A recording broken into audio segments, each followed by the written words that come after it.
반갑습니다. 예, 안녕하십니까. 부산 동래구 온천동 금정마을 무량사 법천입니다. 법천 스님과 함께하는 불교 공부방 밴드에서 매주 화요일 수요일 저녁 7시부터 8시까지 찾아뵙고 있습니다. 매주 화요일에는 암경, 매주 수요일에는 미란타왕 문경 강독회를 하고 있는데요. 오늘 불기 2568년 5월 22일 수요일 미란타왕 문경 40번째 시간을 시작하도록 하겠습니다. 먼저 3기 의례부터 시작하도록 하겠습니다.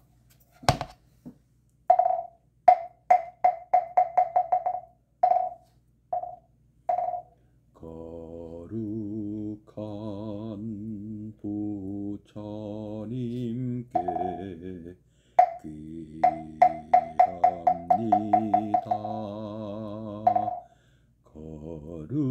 거룩한 가르침에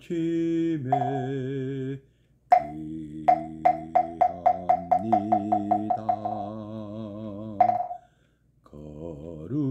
거룩한 승가에게 귀합니다.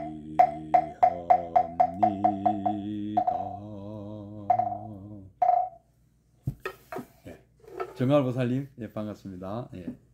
잠시 입정해 드리겠습니다.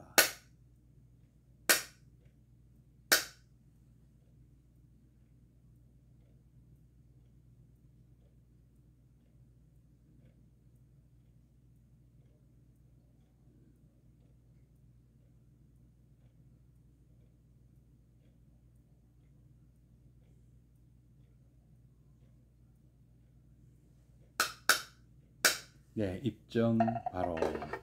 수장보살님, 반갑습니다. 요새 동일스님 반갑습니다. 요즘 밤과 낮에 일교차가 매우 크죠. 낮에는 덥고 밤에는 여전히 날씨가 조금 뭐 적당하다고 볼 수 있는데 날 일교차가 너무 심해서 이렇게 이 온도 변화에 적응하기가 좀 쉽지 않을 것 같습니다.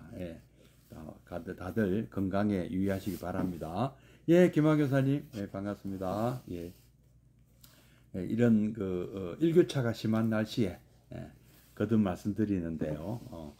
건강관리 잘 하시기 바랍니다.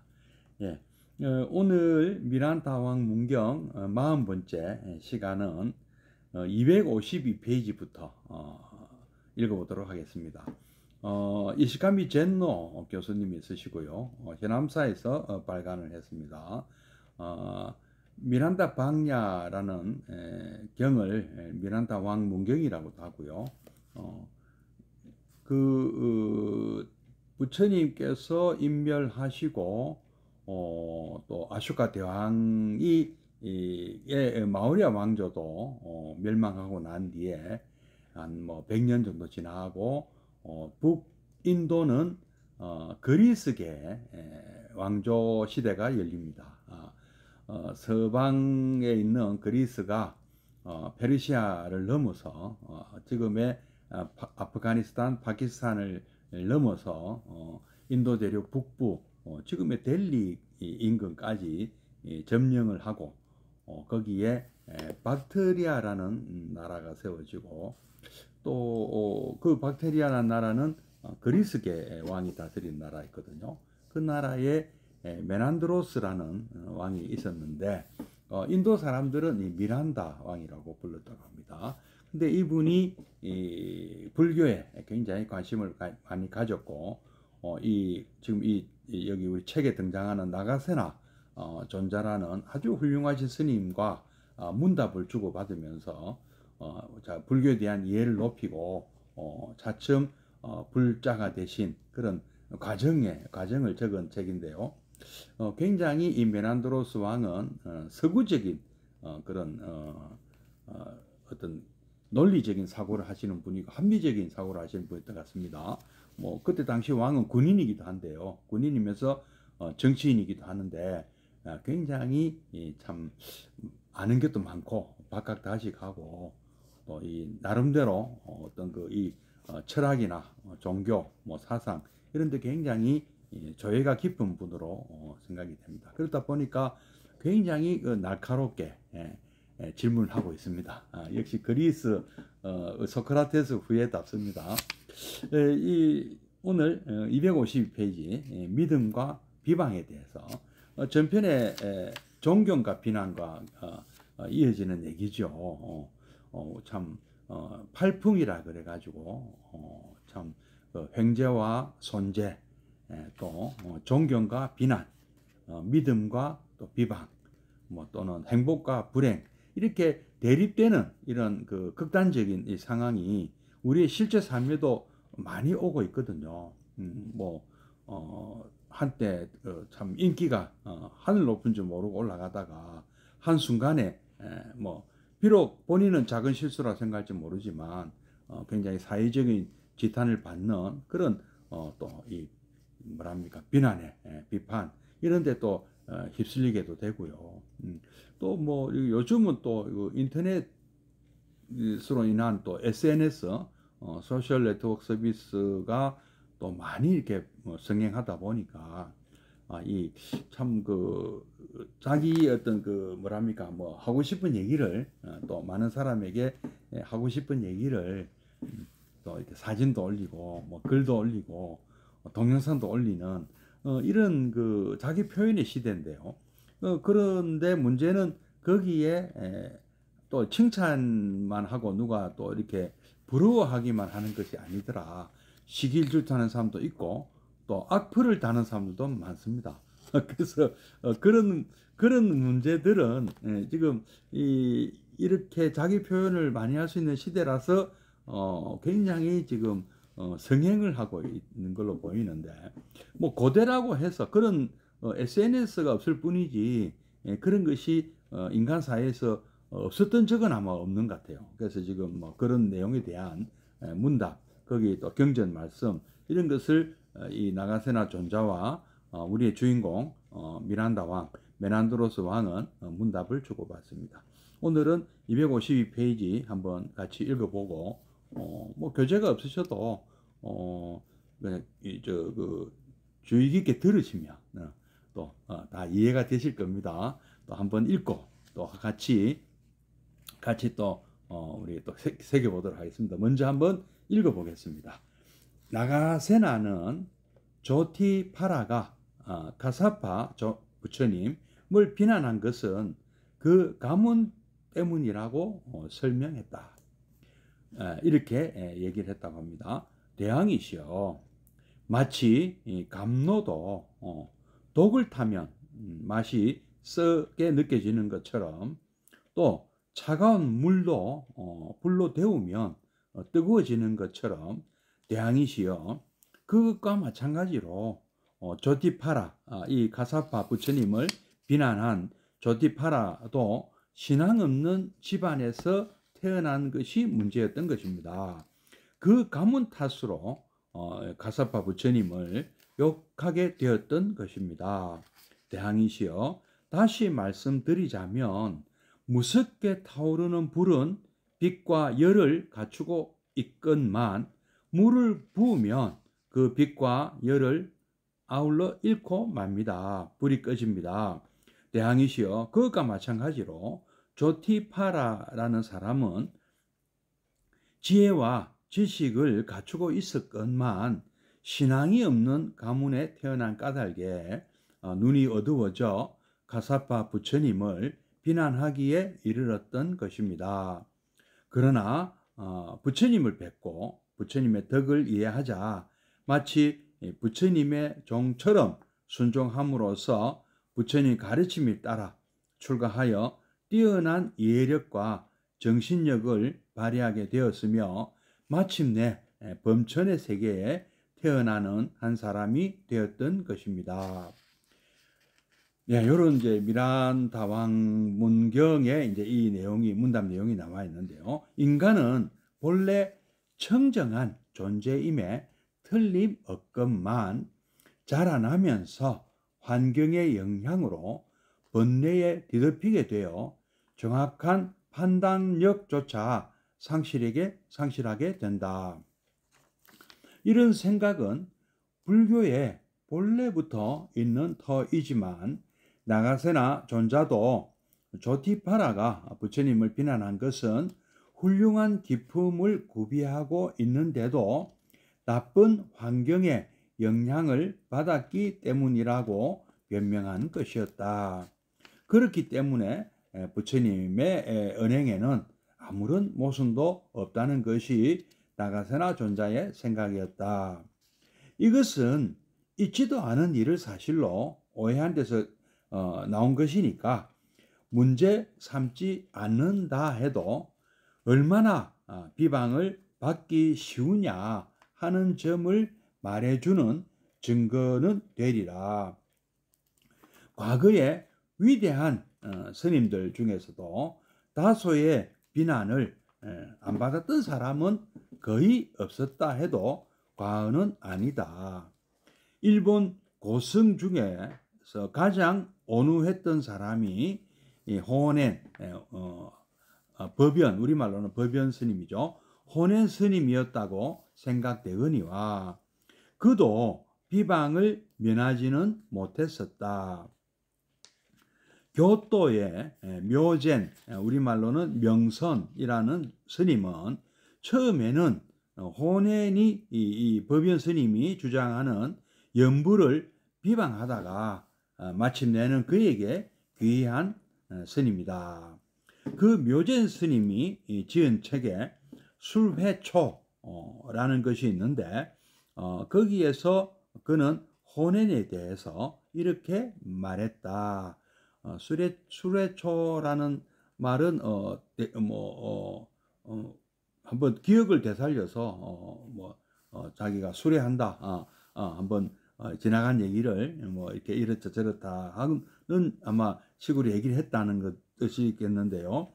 이렇게 말했다. 우리나라 즉 일본에도 정토를 권하고 정통왕생, 극락왕생을 권하고 연부를 유포시킨 분들이 많이 있었거니와 바로 호넨 법연 스님은 믿음과 비방을 아울러 가장 많이 받았다라고 했다고 합니다. 예, 여신 보살님 반갑습니다. 믿어주는 사람이 많은 반면 비방하는 사람도 많았다는 것은 오히려 이 호넨 스님, 법연 스님이 범상하지 않았다는 증거가 될지도 모른다. 신임과 비난은 그림자처럼 서로 따라다니는 것인지도 모른다. 가령 믿어주는 사람이 5명 있고 비방하는 사람이 5명 있다면 그래도 존재 가치가 있는 것이 아닐까. 이것조차 못하고 마는 것이 우리의 실정인지도 모른다. 하물며 믿어주는 사람이 1000명, 10,000명이 되고 또 욕하는 사람도 1000명, 10,000명이 된다고 한다면 그 사람이야말로 역사에 이름을 남길 정도의 위인임에 틀림없을 것이다. 묘제는 또 이렇게 말했다. 예전이건 지금이건 이런 주장을 한 분이 없었던 터이니까 과실이 있다면 뛰어난 과실일 것이며 덕이라 하면 또 뛰어난 덕일 것이다. 비난을 듣는다 해도 과거에 그런 주장을 한 사람이 없는 터이니까 비판의 대상으로 하기가 곤란하다. 또 비록 과실이라 한데도 뛰어난 과실이다. 이거는 잘못이라 하더라도 아주 뛰어난 잘못이라고 해야 할 것이다. 이렇게 말하는 곳에 우리가 맛보아야 할 뉘앙스가 있는 것 같다. 결혼식 같은데 속이 들여다 보이는 인사말을 늘어놓고 심지어는 결혼하는 그 당사자보다도 그 부모를 치켜 세워서 어리둥절하게 만드는 경우도 있다. 이것은 마음속에서 나온 인사말이 아니라 아첨하고 있는 것이다. 오히려 축하합니다 하고 한마디 하는 것이 얼마나 더 깨끗한지 모른다. 또 어떤 사람은 식을 부드럽게 한다고 신랑을 깎아내렸더니 뭐 웃긴다고 그랬는 모이죠. 다음에 축사한 모든 사람이 그 본보기를 따르게 되어 결혼식 자체가 엉망이 되고만 얘도 있다. 존경도 신뢰도 상실된 세계이기에 있을 수 있는 비하라고 하겠다. 여러 사람에게서 비난을 듣는다 해도 뜻밖의 훌륭한 사람인 경우도 있을 것이다. 또 남들이 모두 존경한다 해서 반드시 완전무결한 성인군자인 것도 아닐 것이다. 비난과 존경은 인간이 걸머지고 다녀야 하는 한 쌍의 식기 같은 것이라. 책임 없는 비난으로 꽉 차 있는 오늘, 좀 더 상대의 입장을 생각해주고 그 동기를 살펴보는 여유를 가져야 하겠다. 그런 의미에서 우리 그 화엄경 입법 계품에 나오는 선제동자가 선지식 찾아다닐 때 창녀까지 찾아가 가르침을 받은 사실은 우리에게 무언의 교훈이 될 것이다. 존경과 비난이 표리의 관계임을 알 때 우리의 시야는 더욱 넓게 트이지 않겠는가. 예, 일단 여기까지 읽어보고 다시 앞으로 돌아가 보겠습니다. 예, 뭐 양면성이 있죠. 뭐 하신 말씀처럼 누구나 칭찬만 받을 수도 없는 것이고요. 누구나 비판만 받을 수도 없는 것이죠. 뭐 이해관계에 따라서 달리 볼 수도 있고요. 가치관에 따라서도 달리 볼 수가 있습니다. 한 예를 들면 우리 역사책에 자주 등장하는 이토 히로부미 같은 일본에서는 아주 칭찬받는 어떤 위인에 가까운 사람인지는 모르겠으나 우리나라에서는 안중근 의사가 하얼빈역에서 처단을 할 정도로 우리에게는 악인이죠. 우리가 볼 때는 그 사람은 총 맞아 죽어도 싼 사람이지만 일본 사람들이 볼 때는 이거는 억울하다, 뭐 잘못됐다 이렇게 생각할 수도 있는 것이죠. 같은 사람을 놓고 정반대의 어떤 이 생각이 드는 것이죠. 나가세나 존자는 이제 여기 우리가 지난 시간에 얘기했던 이 조티파라라는 사람이 감히 부처님을 막 비판했다. 그런데 그것은 그 가문이 좀 문제가 있다 이렇게 설명했다고 합니다. 대항이시여 미란다 왕이죠.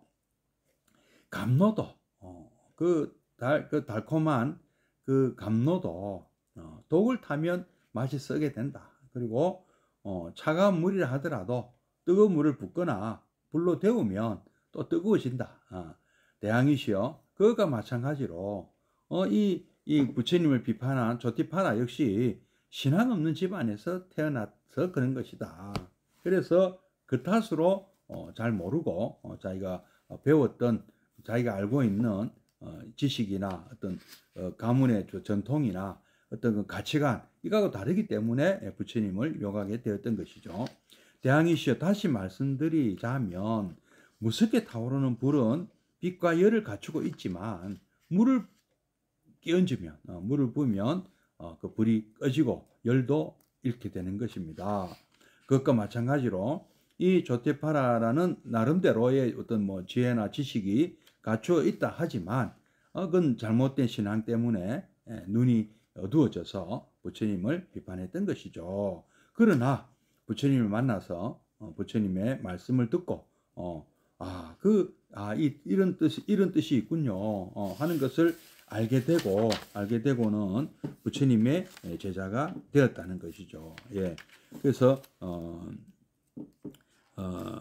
이해력도 정신력도 뛰어나게 되었다. 그리고 끝내는 범천의 세계에 태어나는 한 사람이 되었다고 합니다. 이렇게 설명을 합니다. 예. 인간은 본래 청정한 존재임에 틀림없건만 자성은 청정하지만 자라나면서 환경의 영향으로 번뇌 뒤덮이게 돼요. 그렇죠. 우리는 먹고 살기 위해서 생존을 위해서 또 남의 생존을 방해하고 경쟁을 한데 생존 경쟁 때문에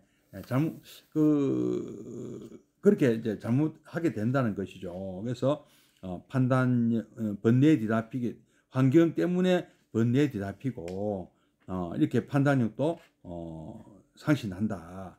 그래서 나가세나 존자도 뭐 이 사람이 부처님을 비난한 것은 그런 어떤 나쁜 환경에 영향을 받았기 때문이라고 본다는 것이죠. 그러나 부처님께서 하신 언행에는 모순이 없다. 그래서 이제 여기 이제 그 핵심은 이런 것이죠. 부처님께서는 그런 말씀하셨어요. 뭐 비판을 당하든 칭찬을 받든 그런데 너무 뭐랍니까 신경 쓰지 말라고 하셨죠. 이럴 수도 있고 저럴 수도 있다는 거죠. 아까 말씀드린 대로 그 사람의 어떤 처해 있는 어떤 가치관이 올바른 가치관이 아닌 사람은 자기가 잘못인지도 모르고 비판할 수 있는 거죠.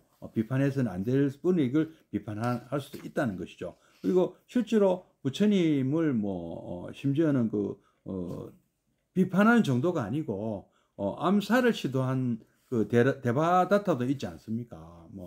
부처님이 모든 사람들한테 다 환영받았던 것은 아니죠. 특히 다른 외도 사상을 갖고 있는 사람들은 굉장히 부처님을 시기 질투하는 사람도 많았죠. 그래서 모함을 하는 경우도 굉장히 많았습니다. 예. 그러나 그분들 중에는 또 우리 또 수부티 존자처럼 또 부처님께 이렇게 위해를 모르죠. 경전에 자세한 얘기는 없지만은 주석 같은데 그런데 간혹 그 얘기가 있더라고요.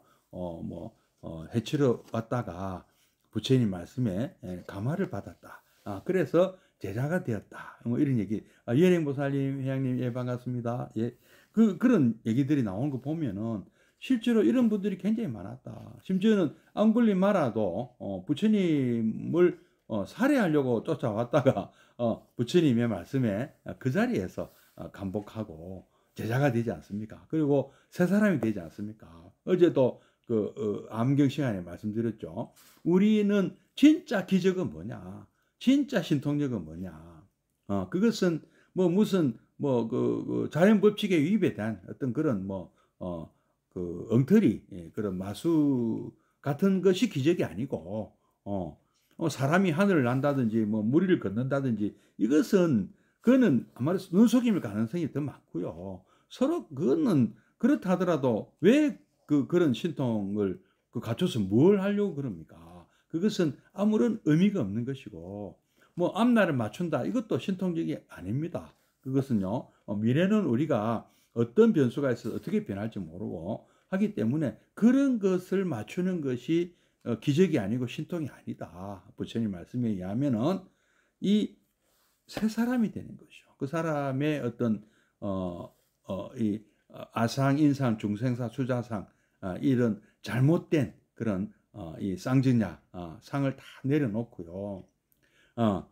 얼마나 참 갑질도 하지 않게 되고요. 갑질하던 사람이 수고리처럼 갑질하던 사람이 갑질도 하지 않고 틈만 나면 싸우려고 하던 사람이 싸우지도 않게 되고 또 똑똑한 분도 더 똑똑해지고 사람들이 바뀐다는 것이죠.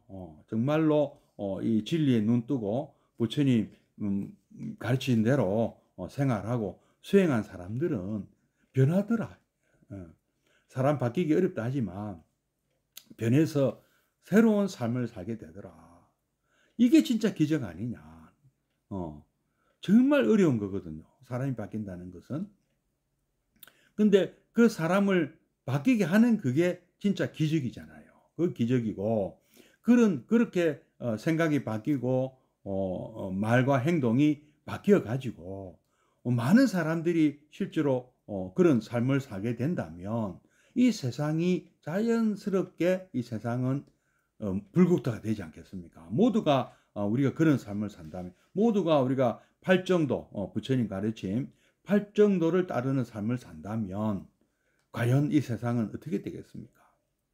모두가 보현행원의 삶을 산다면 이 세상은 어떻게 되겠습니까? 바로 불국토가 되는 것이죠. 그러면 모두가 성불하는 것이잖아요. 안욕따라 삼맥삼보리가 되는 거잖아요. 모두가. 그래서 우리는 발안욕따라 삼맥삼보리 심자가 돼야 되는 거죠. 발보리심을 하는 사람이 되고 그 보리심으로 보리행을 하고요. 보현행을 하고요. 보살행을 하고요. 팔정도의 삶을 사는 그런 사람이 돼야 되는 것이죠. 그러면 나도 행복해지고 가족도 이웃도 그리고 이 사회도 다 행복하게 되는 것이죠. 모두가 행복하는 그날까지 우리가 하는 이 부처님 가르침을 따르고 이해하고 신해 행정에 이 실천하는 삶은 끝이 없다. 무유궁진하고 끝이 없습니다. 그리고 염염상속하는 것이 마음과 마음이 그러한 마음과 마음이 이어지고 이어지는 것이 무유간단이다. 멈춰지고 쉬질 않는다. 그래서 우리가 하고 있는 신의 업은 우리가 말하고 생각하고 행동하는 이 해로 짓는 이 업은 무유피입니다. 그런 삶을 사는 것에 우리는 조금도 실증을 내거나 피곤해해서는 안 된다. 왜? 왜 그렇게 했습니까? 중생이 한이 끝이 없고 중생의 업도 끝이 없고 이 중생의 세계가 끝이 없거든요. 그러니까 단 모두가 성불하는 그날까지 우리는 부처님 말씀대로 부처님을 믿고 따르고 부처님의 어떤 삶을 따라하는 그렇게 하자는 것이죠. 그게 이래서 이 세상이 바뀌는 게 진짜 기적 아니겠습니까? 일단 그까지는 안 가더라도 사람이 바뀐다는 거, 생각이 바뀌고 말도 바뀌고 행동도 바뀌더라. 그게 기적이다. 나쁜 환경도 사라지게 된다. 우리 환경 탓할 거 없습니다. 내가 바뀌면 되는 거예요. 근데 세상에서 제일 쉬운 게 환경을 바꾸는 건 절대 어렵습니다. 타자를 바꾼다는 것은 불가능에 가까워요. 그런데 세상에서 제일 쉽게 바꿀 수 있는 것은 자기 자신밖에 없습니다. 누구를 바꾸겠습니까? 내가 안 바뀌면은 내가 내 마음대로 물론 나도 내 마음대로 못 하지만은 그것도 쉽지 않죠. 그러나 그래도 상대적으로 어느 게 더 쉽느냐는 거죠. 외부에 있는 거는요 단 하나도 못 바꿉니다. 내 마음대로. 남의 마음을 내 마음대로 못 바꾸거든요. 내가 내 마음과 나를 바꾸면 바뀐 내 마음이 그래 먼저 내가 바뀌어야 돼요. 그래야 상대방도 바뀐다는 거죠. 내가 갑질하지 않아야 돼요. 그래야 상대도 내게 갑질하지 않겠죠. 뭐 해도 할 수 없지만은 다 이유가 있겠죠. 내가 바뀌어야 된다는 거죠. 한없이 바뀌고 또 바뀌고 또 바뀌고 또 바꿔 나가야 된다는 거죠. 우리는 그러나 아무리 내가 정말 부처님 말씀대로 열심히 따라 한다 하더라도 못마땅한 사람들이 있을 것이다. 부처님도 그랬는데 부처님도 미워하는 사람이 있고 싫어하는 사람이 있고 못마땅해 하는 사람이 있고 시기 질투하는 사람들이 있었다는 것이죠. 이 일례로 이시가미 전도교수님 그러죠. 과거에 위대한 성녀 중에 이 비난이나 비판받지 않은 사람이 누가 있느냐. 부처님도 그랬는데 일본에서는 호넨 스님이라고 아주 유명한 분인데 법연 스님 이분도 비판을 무수히 많이 받았다. 교토에 사는 묘젠이라는 스님은 처음에는 이 호넨이 주장하는 연불 극락정토왕생 연불로 극락왕생한다 하는 이런 정토 사상을 엄청 비판했다. 예. 그러다가 기일을 했다. 예. 그래서 그 사람이 지은 책 술해초라는 책에 이렇게 했다. 우리나라 일본에도 이런 정토를 권하고 연부를 유포시킨 분들이 많이 있었거니와 이 호넨 스님은 정말 믿음과 비방을 가장 많이 받은 분이다. 믿어주는 사람이 많은 만큼 비방하는 사람도 많다. 우리 우리 한국 불교에도 일본 불교도 종파가 엄청 많고요. 우리나라 불교에도 엄청 많습니다. 종파가요. 그런 개 중에는 이게 진짜 불교 맞나 할 정도로 의심스러운 그런 종파도 있습니다. 좀 사이비가 아닌가. 우리 그 불교는 이웃 종교처럼 이단이라는 개념은 없습니다. 이단은 얼마든지 그렇게 생각할 수 있습니다. 왜냐하면은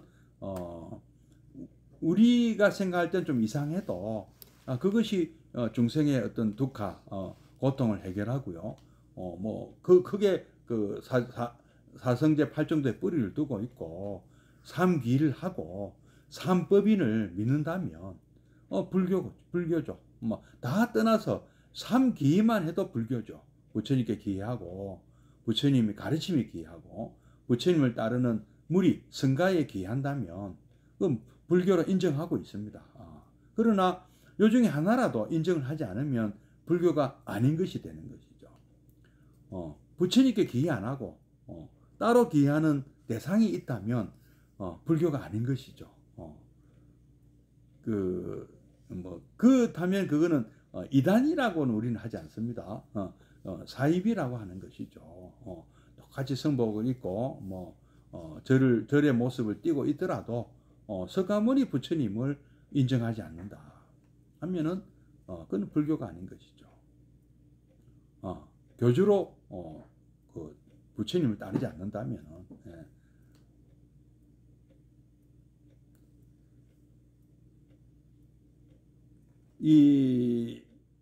그래서 또 우리가 모르고 사입이라고 또 비방할 수도 있겠네요. 저 같은 경우도 그 실체를 잘 모르고 그렇게 하는 것은 좀 이상한데 저를 또 그렇게 보시는 분들도 있을 수 있겠습니다. 그렇다면은 좀 이상하다. 다른 스님들하고 좀 약간 다르게 얘기한다 하는 생각도 얼마든지 있을 수가 있습니다. 그러나 우리의 대원칙은 부처님 귀하고요. 부처님 가르침에 귀하고요. 부처님을 따르는 성가에 귀하고요. 그 다음에 재행 무상, 일체계고, 열반적정, 또 재범무화, 삼법인, 또 삼특상. 확실히 우리는 그에 맞춰서 우리는 이해를 하고 있고 연기법과 인가법을 믿으며 그 다음에 사성제, 모든 그 법문은 사성제 안에 다 있다. 다 모든 경전들이 다 그 안에서 이렇게 설명이 보태진 것이고 그 원칙 속에서 고성제, 고집성제, 고멸성제, 고멸도성제의 취지 안에 다 들어있는 그런 내용의 설법 그리고 그런 어떤 마음으로 거기서 우리가 팔정도를 실천해 나가고 수행을 하는 그런 것은 그것만 만약에 여기 이거를 알고 실천하고 있다면 불교 맞죠.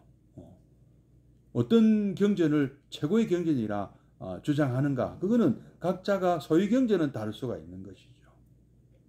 어떤 분은 법화경을 소위 경전으로 삼고 또 어떤 부분은 어떤 종단이나 어떤 스님들은 금강경, 어떤 분은 또 화엄경, 그건 얼마든지 가능한 일이죠. 아니면 나는 다 한다. 나는 통불교다. 아한경도 하고 니까야도 하고 전부 다 공부 다 한다. 그것도 잘못된 것은 아니죠. 아미타 정토사상 나는 간다. 그것도 잘못됐다고 할 수는 없습니다. 어쨌든 우리는 이 중생들의 우리 이웃들의 이 아픔을 그냥 넘기지 않는다며 어떻게든 그것을 해결해 주려고 부처님의 가르침으로 해결해 주려고 한다면 불교죠. 예. 비난, 그런 과정에서 뭐 이상하다 비방할 수도 있고 악플 달 수도 있고요. 자기하고 생각 다르다고 막 이렇게 비판할 수도 있고 비방할 수도 있습니다. 악플 막 달리고 합니다. 뭐 좋은 선플만 달리는 게 아니에요. 선플 많이 악플이 많이 달릴수록 그분의 그 관심이 있다는 거죠. 일부러 또 악플을 유도하는 사례도 있을 수 있나요? 뭔가 좀 센세이셔널한 그런 주장을 하는 사람에게는 가죠. 관심을 끄는데 참 좋은 방법이죠. 우리 어느 스님 윤회는 없다. 진짜로 그렇게 생각하시는지는 모르겠는데 일단 관심 끄는 데는 성공하셨습니다. 그 내용을 또 들어봐야 돼요. 왜 없다고 하시는지. 예. 있다고 할 수도 없고 없다고 할 수도 없는데 마치 계획에 자성이 있는가 하는 그 화두가 있지 않습니까? 계획에도 불성이 있는가? 없다. 왜 없다 했느냐? 그나 비슷하지 않겠나 하는 생각도 듭니다. 윤회가 없다. 그러니까 무슨 불교라는 것은 이렇게 관념을 떠난 종교이기 때문에 그것을 관념으로 접근하기 때문에 뭐 있다 없다 소리를 하는 거예요. 그게 아니고 이 계획에 불성이 있는가 이 질문도 관념적으로 접근하면 답이 관념적으로 나올 수밖에 없는데 그걸 얘기하는 것이 아니거든요. 관념을 떠나자는 얘기잖아요. 있는 그대로 직시하라는 것이잖아요. 이것도 역시 관념적인 얘기죠. 말로 설명하는 것은 다 관념적일 수밖에 없는 것입니다. 이제 묘제는 또 이렇게 또 얘기를 했다고 합니다. 예전이건 지금이건 이런 주장을 한 분이 없었으니까 정토 그건 좀 이상하지만 어쨌든 이런 비판을 많이 듣는 사람들은 이것은 오히려 훌륭한 사람일 수도 있다는 거죠. 이시가미 젠드 교수님 말씀이네요. 여러 사람에게서 비난을 듣는 사람 뜻밖의 훌륭한 사람일 수도 있다. 사람들이 이해를 잘 못해서 그렇다.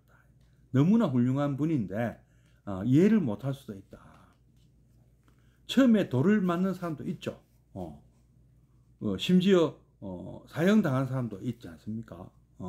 옳은 얘기 소크라테스나 또 예수님이나 보면 사형을 당해요. 그 사회에서 그분들을 인정을 하지 못했기 때문에. 공자님도 마찬가지예요. 당대에는 이 중국 사회에서 인정을 못 받았습니다.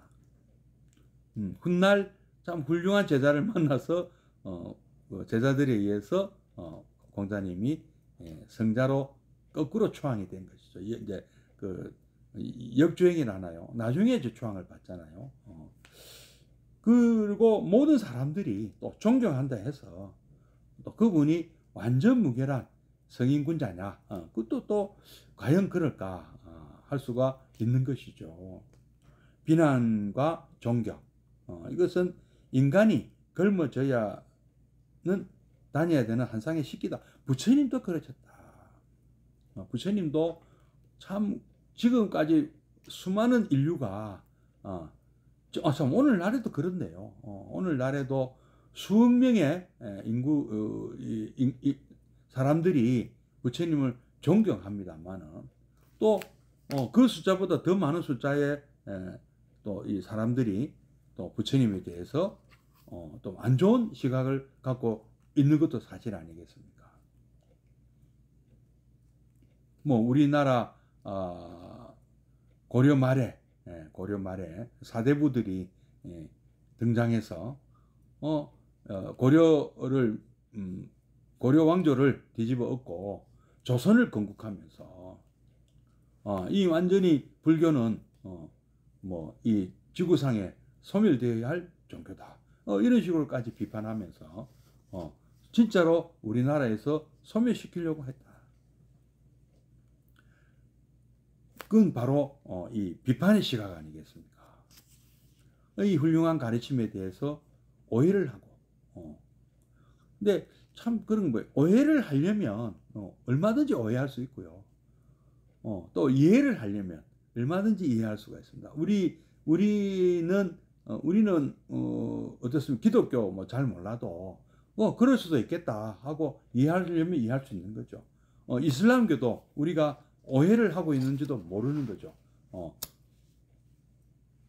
우리는 기독교 쪽의 입장에서 이슬람교 사람들을 보고 있기 때문에 우리나라에서 들어오는 이 정보들은 그 기독교 국가인 미국 쪽의 시각을 많이 우리는 프리즘을 통해서 이슬람 사회를 보고 있어서 우리가 오해하고 있는 것일 수도 있습니다.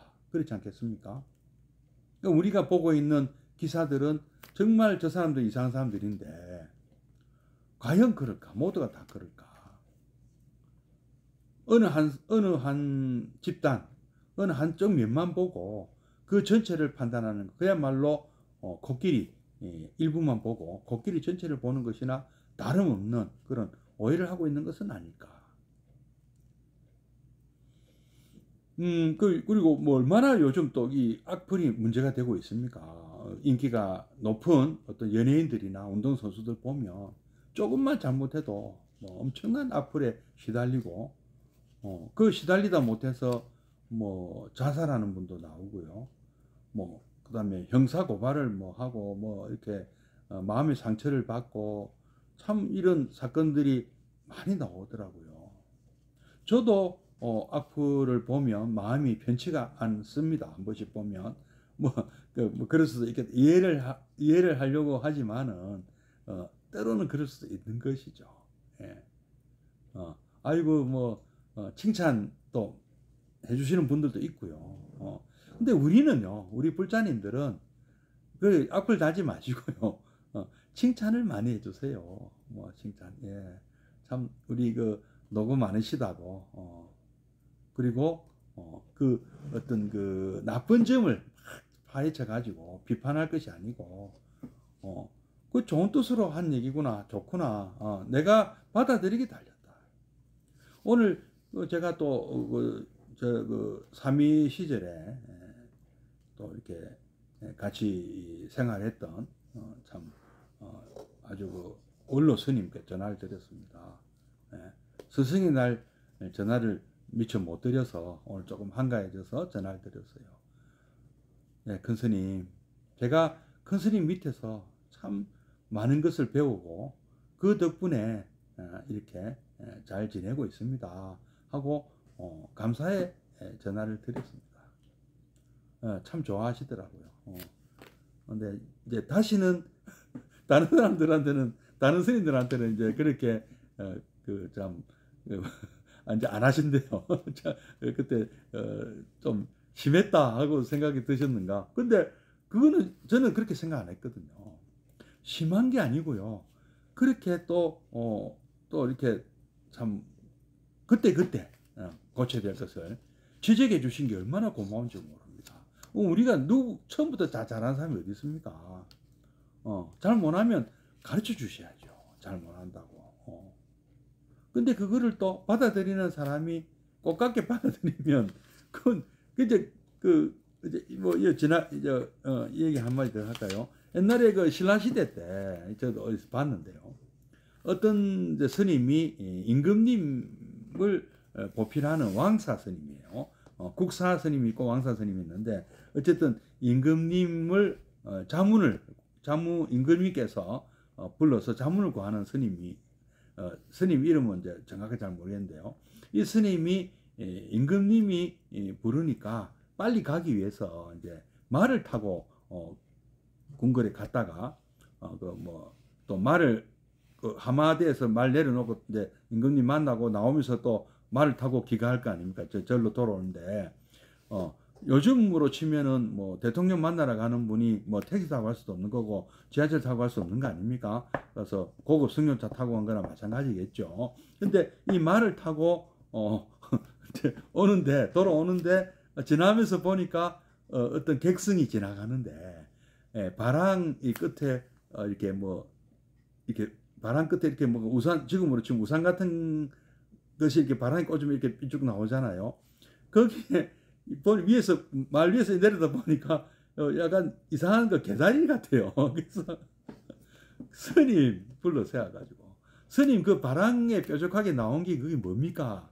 그 혹시 삶은 개다리 아닙니까? 하니까 그 스님이 맞다고. 그래갖고 양사 스님 놀래가지고요. 아니 어떻게 스님이 돼가지고 그런 그런 걸 갖고 다닐 수가 있느냐 하고 꾸짖으니까 그 객승 그 걸승은 거꾸로 왕사 스님은 꾸짖었어요. 나는 그래도 죽은 고기를 갖고 다니. 너는 산 고기를 끼고 다니는 거 아니냐. 누가 하고 거꾸로 탁 꾸짖는 거예요. 그러니까 이 왕사 스님이 깜짝 놀래가지고 말에서 뛰어내리고 아 스님 아이고 제가 잘못했습니다. 참회합니다. 아이고 미안하게 됐습니다. 네. 그래서 이런 일화를 보면 같이 막 싸우고 할 수도 있는데 어쨌든 이 왕사 스님도 참 훌륭하신 분이죠. 거기서 화를 안 내고 빨리 자신의 잘못을 뉘우쳤다. 그러면 큰 잘못도 아니에요. 사실은 뭐 임금님 만나러 다니는 분이 그 부르는데 빨리 가야 되니까 말 타고 간 거예요. 뛰어갈 겁니까? 뭐 스님 급하게 찾는데 그럼 천천히 걸어갈 거예요. 그것도 아니고 그럴 수 있습니다.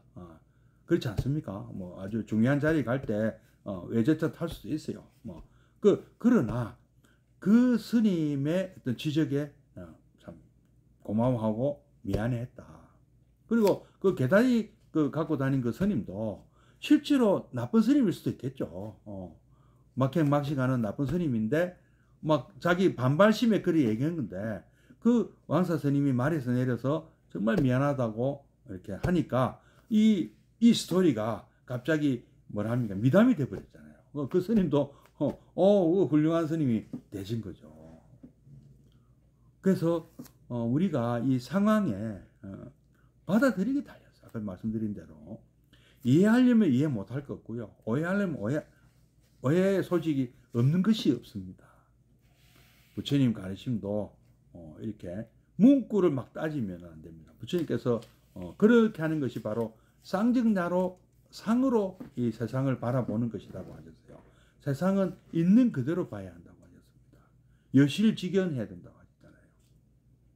어떠한 선입관도 어떠한 고정관념도 버리고 있는 그대로 직시해야 된다.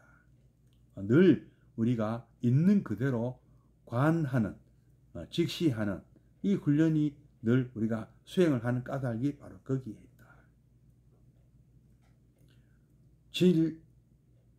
진실을 알려면 여실직연을 해야 또 진실을 아는 거죠.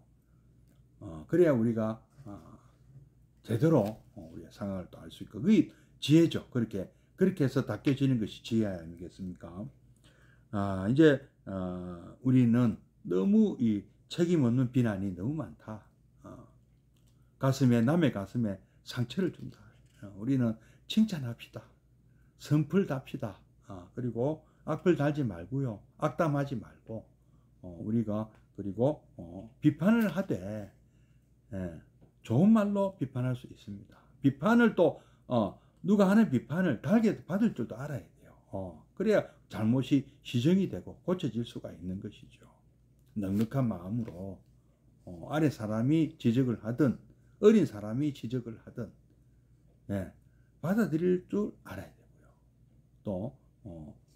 또 좋게 얼마든지 좋게 또 말씀할 줄도 알아야 됩니다.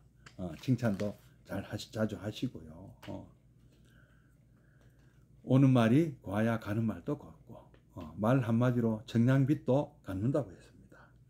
좀 더 상대 입장을 생각해주고 그 동기를 살펴보는 여유를 가져야 할 것이다. 자, 이제 오늘 이것으로 오늘 여기까지 하고요.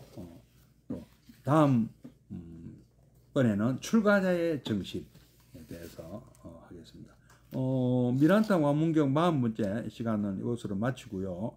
6월 5일 수요일 다음 41번째 시간을 갖도록 하겠습니다. 다음 주 화수요일은 뭐 개인 사정에 의해서 또 휴강 가도록 하겠습니다. 예, 자 그러면 잠시 입증해 드리겠습니다.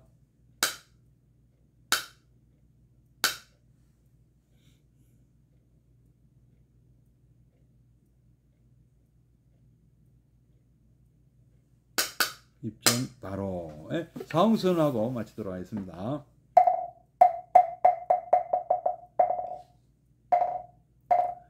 중생을 다 건지오리다 번뇌를 다 끊으오리다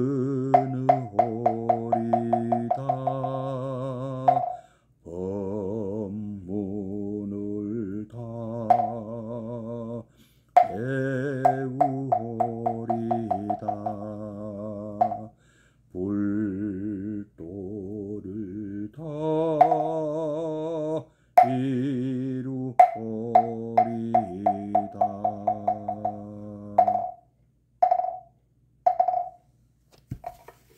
예, 고맙습니다. 성불하십시오.